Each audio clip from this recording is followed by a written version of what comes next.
ဒါကတော့ကျွန်တော်တို့တာရသဘောမြေဩဇာနဲ့ပြီးတော့ထောက်တဲ့ဒီတီကျင်းမြေဩဇာနဲ့ကျွန်တော်တို့သိရွက်ဆွေနေငယ်ကိုသုံးပြီးတော့စိုက်ထားတဲ့နေညွန်အောင်ဆက်လက်စိုက်ခင်းလေးပဲဖြစ်ပါတယ်ဗျ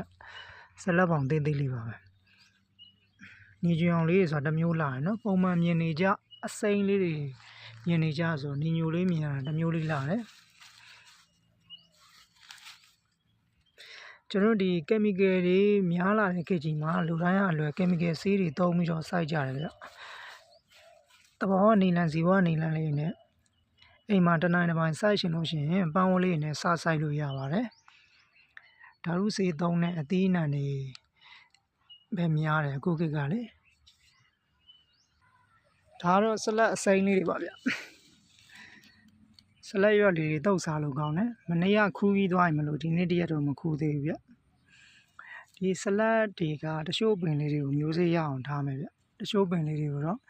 တချို့ပင်ဟိုလောက်7 15ပင်လောက်ပဲမျိုးစေ့ရအောင်ထားပါမယ်ကျွန်တော်ဒီမျိုးစေ့တွေစိုက်တဲ့အခါ OP မျိုးစေ့တွေကိုဝယ်ဆိုင်မှာဒီမျိုးစေ့ပြန်ယူလို့ရတာပါကျွန်တော် page မှာအရင်ကလည်းတင်ထားပါတယ်ဗျကျေးဇူးတင်ပါတယ်